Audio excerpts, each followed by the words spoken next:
Tonight on ABC 57 News at 6, the very latest on breaking news down in Kosciuszko County. Emergency responders working a scene of an accident there, as you can see, between 4 Wawasee school buses. We are live on the scene. And a community at risk. The devastation in Oklahoma has one Kosciuszko County town wondering about its own tornado siren. And right now, no severe weather, but we are watching some scattered showers and isolated thunderstorms across the area. We'll have the very latest track and talk about a cool down for the holiday weekend with your 10-day forecast coming up. ABC 57 News at 6 starts now. Covering South Bend, Elkhart, and all of Michiana, this is ABC 57 News at 6. We begin tonight with breaking news from Kosciuszko County. Check out this video just coming into the ABC 57 newsroom. A crash between 4 Wawasee school buses sent more than 24 students and a bus driver to the hospital. Good evening, everybody. I'm Kim Chappell. And I'm Brian Dorman. That crash happened around 3:30 this afternoon. It happened on North State Road 13. That is just north, if you know the area, of North Webster. ABC 57's Daryl Bedoris live for us on the scene right now, working to get you answers. Daryl, what have you learned within the half hour? Well, Brian, since the last time we've talked, several tow trucks have taken away those buses. This is a very serious crash. More than half a dozen police cars from various state agencies, Kosciuszko County, Indiana State Police, on the scene. Now, I'm told by the superintendent 5 children had injuries so bad that they had to be taken by ambulance to the Kosciuszko Community Hospital. He tells me an additional 20 students sought medical attention, although their injuries appear to be moderate at this time. Now, the driver of that 4th bus, there were 4 buses involved, required treatment so badly he actually had to be airlifted by helicopter to Fort Wayne. Now, from an outsider's perspective looking in, it appears that one bus stopped and then kind of a chain reaction with that 4th bus receiving the brunt of the accident. Now, when I arrived on scene, there were broken glass and car parts littered along State Road 13 here in North Webster. These children, I'm told, were between the ages of 12 and 18 years old. The superintendent says bus accidents like this are rare.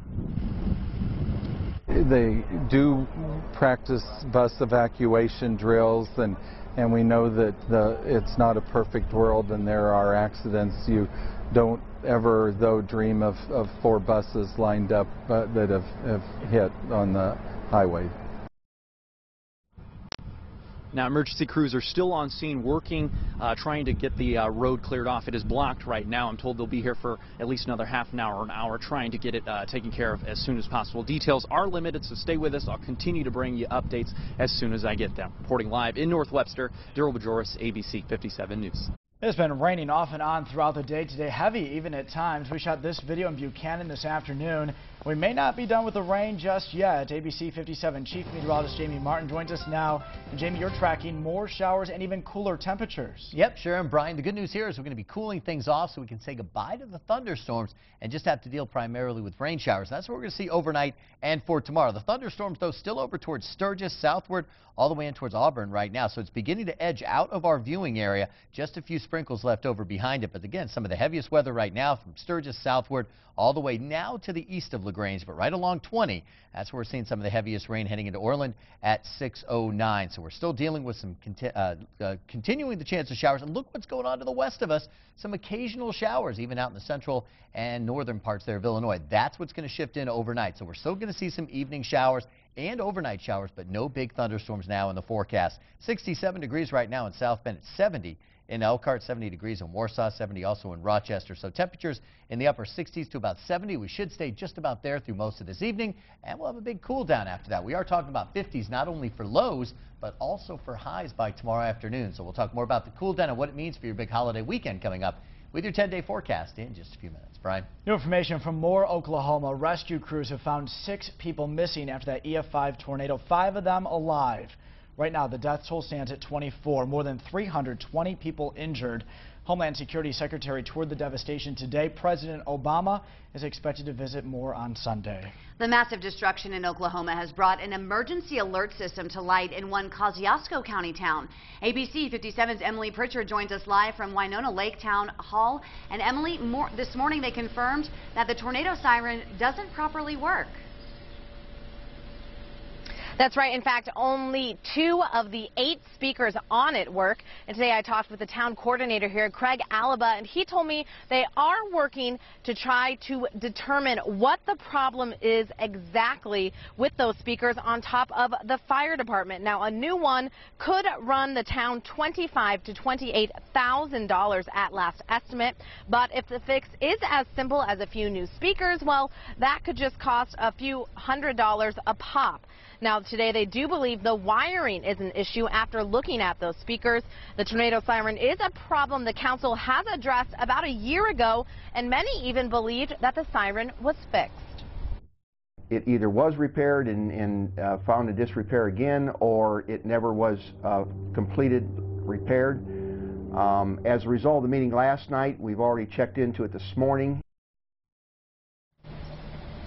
Now, as technology evolves, the town is also even researching weather radios to see if they could provide those to everyone in the area, or even give people text notifications or apps they could download to keep everyone in the loop. Now, of course, for now, the town is focusing on just identifying those problems, and they say they will address it at their next meeting. Reporting live in Winona Lake, Emily Pritchard, ABC 57 News. The Michiana community is rallying together to help Oklahoma tornado victims. Today, Feed the Hungry in South Bend collected more items. One truck left just yesterday. Another will head to Oklahoma this weekend. Approximately 80 tons of supplies from across our country are being sent to Oklahoma. In situations like this, the primary needs are going to be water, shelter, and food, and then clothing, and then crews to come in and help, clean up the streets, help clean up the homes.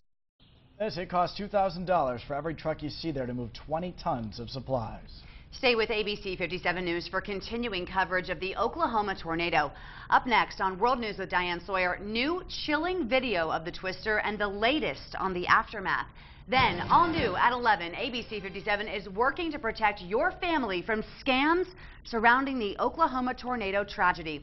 What organizations are most trustworthy? That story is all new tonight on ABC 57 News at 11. A St. Joseph County inmate escaped the courthouse early this morning, causing quite the scene downtown South Bend. ABC 57's Jason Aubrey joins us live from the courthouse tonight. And Jason, the escapee was on the run for about, 10 minutes or so. Yeah, that brief taste of freedom may be the last he has for several years. Timothy Patterson slipped past his sheriff department escorts in the bowels of the courthouse this morning. He was able to get up the stairs and out the emergency door before taking off downtown. Now, deputies never lost sight of Patterson and were able to catch him inside a parking garage down the street. And while they're happy that they caught him, they were not pleased about needing to. This is something that we are definitely going to be taking a very in-depth look at. It's something that we take very seriously, and it's something that we're going to work very hard to prevent in the future. Now, Patterson's ankles were not shackled as they normally would be because he had medical documentation that prevented them from doing so. Now, he was supposed to be in court on domestic violence and felony OWI charges. He will now also be facing those escape charges, which could add an additional 5 years to any sentence he receives for being convicted. Reporting live from South Bend, Jason Aubrey, ABC 57 News. Students and staff ran out to safety. Police had their guns drawn, 24 hostages, some injured. Today, the University of Notre Dame hosted an emergency training exercise at the Pascagoula Center. Area police and firefighter agencies participated in a drill. So did Memorial Hospital and St. Joseph Regional Medical Center. You try to predict every bad thing that could happen, from weather to terrorists to fire to tornadoes, you name it. Our goal is to make sure that we have our protocols and our processes and our training done, so God forbid if we do have to enact it, it's not foreign to us.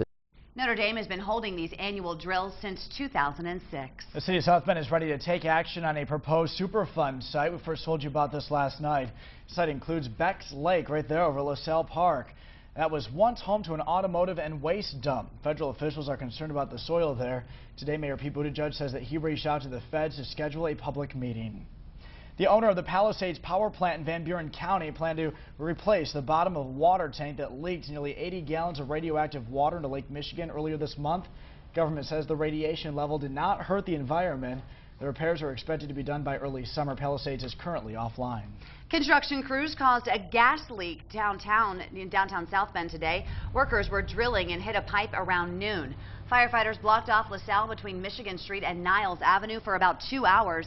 Nearby workers took an extended lunch, but NIPSCO says no one had to be evacuated.